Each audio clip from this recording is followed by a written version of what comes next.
I think if I'll flip this, right? If I was a private equity company investing in Exodus or investing in that type of business, which is a lumpy business, could be quite hairy as well. Yeah. Right. You could have 3 great months in a row and then have one bad month that wipes out three great months in a row, right? Just because of whatever outside. So that, I think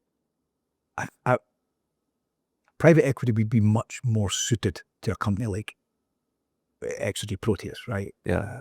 Because it's repeatable business and it's a scalable business. Yeah. Once you've proven that scalable business, I can see why we get inundated by that world, right? Because there's a metric that says, if we put 10 million quid in this business, that would come into X 10 times X, you can see that, or whatever that number is, right?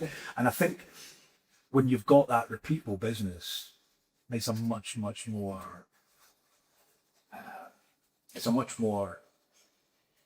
much easier, journey for a private equity company to go on. And it would be a much easier journey for executives to go along with that. What is that?